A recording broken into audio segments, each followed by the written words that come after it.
could you please introduce yourself and share a little bit about your role in healthcare?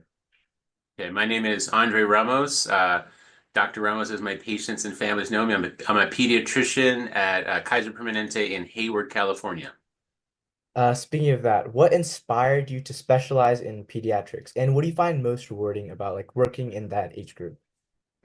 I think that when I was doing the pediatrics rotation, when you're in medical school, you're in different rotations like adult medicine, psychiatry, surgery.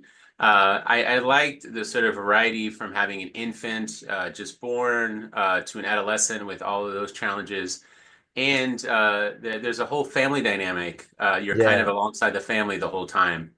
Um, and then in terms of your other question, I think, was about what do I most appreciate? I think it is that there is a lot of variety. Even though I'm in the winter season and there's lots of cough and colds, which can become, pretty often that I'm seeing that, there's still, teens coming in with issues with mental health, substance use. So there's a really good variety. I see. Um, you're saying there's a variety, but like what kind of cases do you encounter most in the clinic? Okay. Well, in this time of year, November, we see a lot of viral illnesses. So people are familiar with influenza. Of course, they're familiar now with COVID. RSV virus is another common virus. So just lots of cough and colds, and many of them are self-limited thanks to our great healthcare system and clean water and food, but also because of immunizations. But once in a while, we get complications. The other thing that we'll see metabolic problems like overweight and obesity. We'll see diabetes. We'll see a lot of mental health issues. Certainly, since the pandemic, a lot of teens and even younger will have issues of that nature. And you'll have certain less common conditions that involve orthopedic conditions, neurologic conditions. Um, so it definitely is. If you ask enough questions, you start to realize that every child has something going on. Yeah. Yeah, thank you for sharing that. One thing I really liked how you shared was COVID. I was actually wondering, like following the many years from COVID, how do you still see like the effects from COVID now in the clinic? Well, I think the biggest effect from opening up is that, whenever the COVID vaccine first came out, you had a lot of interest in getting the vaccine because people were closer to having a loved one suffer a consequence of the illness. You always have a sort of smaller population of vaccine hesitant or people that refuse or decline the vaccine. As time has gone on, we're having more and more people decline the vaccine, similar to how they did with the influenza vaccine in the past. Yeah. But there still are some times when a pediatric patient, a child, will have complications from COVID illness. The second thing I think that's probably more prominent is that issues of decreased physical activity, obesity, and mental health. Just children forgot to learn and get to socialize and find their communities and their interests. And mental health diagnosed like depression, anxiety are really through the roof and haven't really come down too much Yeah. since the COVID pandemic ended. Speaking of those like people who struggle with like mental health following COVID, what communication strategies do you find like most effective when explaining like a medical procedure or conditions to children who are very like socially anxious or scared? So definitely informed consent is important. We want to be very honest about uh, why we're doing the procedure, why it's important. If the procedure is painful, we certainly don't want to articulate it as being not painful. And then we encourage them that they're not alone. They have a family member with them, and we're going to try to make it as um, pleasant as possible. And then there are numerous distraction techniques. You can sometimes Yeah. use topical anesthesia and things like that. It's probably more used in the inpatient setting where you have a lot of time to sort of plan a procedure, or in a chronically ill child, a child that's getting vaccines or lab tests all the time, then you can sort of plan ahead. But it is hard because you are doing something for their benefit that is sometimes scary. So you have to work with their anxiety. Yeah. And I was also wondering, with like parents who refuse like the vaccines for their children, how do you try to like navigate that circumstance to help like give the best care for the child? Well, the science has changed in the sense of what we call motivational interviewing, or having that conversation. When I started 20 years ago, you would make the assumption that you have the knowledge and they're coming to you for help and that knowledge, and so you just sort of share the facts and you would hope that that would be enough. But we've started to see that it's not about sharing some frequency of illness or what your impression of the safety of the vaccines. It's really try to listen, see where they're coming from, what are their Yeah. fears, where do those come from. Sometimes you can try to employ a trusted third party, an elder or a family member that whose opinion they trust and has a connection with you, and starting to like use language that involves optimizing the immune system and helping them keep growing and developing, as opposed to protecting them against this organism. That in models and studies, that kind of language is shown not to convince people to move forward with vaccination. Yes, yeah. Speaking of models and studies, I was actually wondering, since you're like responsible for referring to other like specialists, how do you find yourself with keeping up to date with your ability to like properly diagnose such like a large field of like diseases as like new research comes out? I mean, it's a great question because most of what we see are healthy children, and our schedules are very busy. I think it's incumbent upon us to not just assume that the care of 2005 is the care in 2025. I'm lucky to work in a system where there's a lot of support for continuing medical education, and there's also continuing certification for American Board of Pediatrics. And the idea of consulting specialists, it's really to assist you to make sure you're giving your patient the best care, but also hopefully it's a relationship that's educational too, where they can share some information where you may be able to take care of the next case with less or none of their support. It's a great question, and it's something we always have to deal with in primary care. I see. So I was wondering what does a continuing this like medical education like look like? So you have to recertify yourself to the California Medical Board, as I work in California, every couple of years, and then you have to, I believe, every 6 years, renew your board license, where you're considered board certified in a field like pediatrics. And so for the California Medical Board, they actually want you to state that you have been keeping up to date with a certain amount of credits of continuing education. And the idea there is that any field in a given period will change somewhat. And so you have to sort of keep abreast of what you do for a teenager with headache or a 2-year-old with fever. And that kind of continuing education and certification is trying to keep it so that all physicians, all professionals are keeping at a certain level of excellence. I see. That's actually really insightful. I wanted to go back to like dealing with like children care. How do you tailor your communication like based off the age of the child? Right.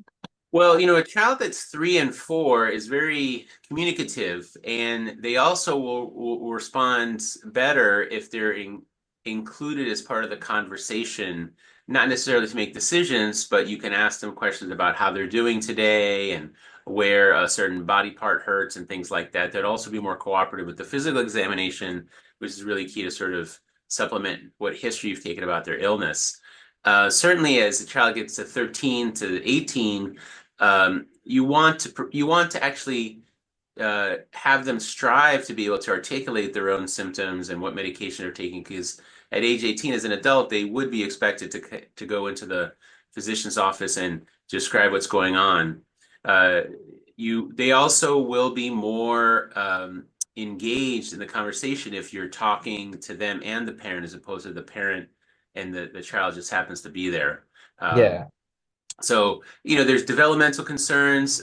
Sometimes children get very anxious when they're put on the spot to describe things. So you do take it on a case by case basis, but as much as you can include the patient, they will be more cooperative with the examination and also the care afterwards. I see. How do you balance like as a child grows older, they become more independent. How do you balance focusing on their independence while still keeping like the parents involved in each step of the care? It certainly gets challenging as a patient gets older because they have more autonomy. And when we're talking about issues like sexual activity, drug and other substance use, mental health conditions, there are legal ramifications. There are things that we are supposed to maintain confidential. That being said, in general, the parent knows best what happened to the child when they were an infant and a child. They know more about their history in terms of allergies and medications and surgeries. So it's wise to include both parties to the degree you can, so you get all the information and you're protecting the teen's confidentiality. I see. I know when dealing with like certain legal issues, you have to work with social workers. Can you go more in depth about how important like teamwork is in pediatric care and how often you collaborate with the other staff? Absolutely. In the past, physicians weren't asked to do as much, and now we know that a person's life expectancy, a person's health, is pretty much dictated by where they were born and grew up, by their zip code. And so, with a lot of social determinants of health, and adverse childhood experiences and how they affect your health, it's really important to work with a team. It could be social work, nutritionist, psychologist, psychiatrist, therapist. And of course, you have just your general staff that you work with in the lab, pharmacy, radiology, and your medical assistant. So it really is important that you don't think you're a one person show, and have good communication skills with the staff that you work with. Try to handle disagreements well, and really, the better the teamwork the teamwork is, the better the patient does. We just had a what we call a mock code on Monday, and that's where we have a simulation infant, and we have a medical emergency. Oh, And even in that dire setting where there's medications involved and oxygen, what we really focus on most of all is communication. Because if you give a command or a request for something and you don't get the closed loop to get told that they understand what the request was and they come back and tell you, you can forget in a very acute setting. And so communication really is important in many settings. I see. So in those high stress environments, is like besides communication, what other like ways do you find to like manage like those the stress of those moments? So preparation helps. I mean, if you do your homework, if you study, if you know the Yeah. material really well, then you're less self-conscious and insecure about it when things get really tense. Um, there's also trying to assume best intentions. And if somebody looks at you a certain way or responds a certain way, in a high stress setting, it could be taken to feel as a questioning of your authority or a disagreement. But really trying to assume best intentions of yourself and the other person, that will help to try to do the best thing by the patient. Um, and sometimes there are team leads that will asked to be, relieved of their team lead in the situation because they feel like they're not really synthesizing all the information, and that'd be better for the patient if they do something localized, focused. Yeah. And so that takes a lot of courage because you're kind of admitting a flaw at the time. But in the end, communication, how to handle challenging situations, and really recognizing afterwards when you debrief that you felt really tense, you felt really anxious, and you may have a mentor or a peer that says they felt the same way. What they usually handle is they try to take a deep breath, they try to have these debriefing scenarios because it's not abnormal to feel worried when a patient's life or health is in danger. Yeah. That's actually really insightful. I was wondering when you first enter a room and you're like looking at a child, how do you like what goes through your head when you're trying to like diagnose an issue? Well, because children don't talk much Yeah. initially and talk less than they typically do in a medical setting, you can get a lot of information from observation. You can see how well they're moving their extremities, how well they're engaging with their parent. Do they feel bonded with their parent? Are they demonstrating appropriate anxiety for their age? And so you try to use all the information that's available to you before you approach the child. Um, and certainly, there are some times when you have to skip over the typical parts of the examination because you look at a child and they look in distress. And that kind of pattern recognition is really important. You get it after many, many iterations that you say, okay, I'm going to get the information about what happened today or yesterday in a few minutes. Right now, this child needs, very acute care, and we're going to do that. So observation and listening and paying attention is really helpful. Do you ever find yourself need like when you first started, did you ever find yourself need to like take notes to like keep all of that Yes, information? yes, yes. And so Yeah. I think what helps is that if you communicate beforehand that you're not making eye contact with the person, you want to apologize for that because usually that's a more polite thing to do in many cultures and in this setting, but that you want to make sure you're getting all the information that you can. And hopefully, as time gets on, you start to take the history more and more. You start to realize you can kind of synthesize it with less and less notes, more and more of a better experience, eye contact wise, for the other person. Yeah, that's actually really inspiring. Like you're always like learning something new even when you become a Right, physician. right. Yeah. I don't want to take too much more time. I want to ask like one last thing. What advice would you give to students who are aspiring to become pediatricians in the future? So I think the big thing is to really get as much information as you can. So a lot of times, a person that is in first year or of school or in college, they're getting information about how to get into school. How do I get into medical school? What class do I take? I think it's also helpful to work with people that work with children. Uh, because you may find out when you do an after school program over the summer or on weekends that, wow, these children really t make me tense. And I'm not sure I would like to see them in a regular setting for 20 years. Or you may find it's a certain part of what they deal with. Is it infants that you're interested in? Or is it mental health? You might find out that you want to be a child psychiatrist. So I think getting as much information about your interest as well as how to proceed can only be beneficial. And it'll make your responses to the question, why do you want to be a physician? Why do you need a physician? Actually, more informed because you're trying to get to know yourself as well as the field. Yeah, definitely. Sorry, one last thing. When you first became a pediatrician, what jumped out as you like super unexpected when you first started or when you're first doing your like Um, rotations work? I think, when you're in residency, you deal with a lot of specialists. And for the specialists, the stuff that comes to them often is easy because they're dealing with a smaller subset and they deal with those sort of fewer problems more often. So they're super experts at these less conditions. And the pediatricians or primary care people that are referring to them are not experts. So sometimes they get referrals that are super interesting, and sometimes they get referrals that the specialist feels like, oh, I think the primary care should have handled this one on their own. I don't know why they don't know this already. So Yeah. in residency, you often get an impression of primary care physicians as not being uh, super smart, or that it's super easy to be a primary care pediatrician. And so I think once I started doing the work and felt like I had to be engaging with a family and try not to be too intimidating to a child and try to be efficient and know about all this breadth of disease from infancy to adulthood, I realized this is super challenging. Yeah. And so I have appreciated like the learning that I've done year by year so that it's a little easier now, but I would not call it easy just because I'm not seeing a super rare disease every time. Yeah, definitely. Like your scope is so wide. You have to focus on so many Hmm. different things. Yeah, Right. this is really exciting. Thank you so much for giving us the interview. Would you It's great to before hear from yeah. you.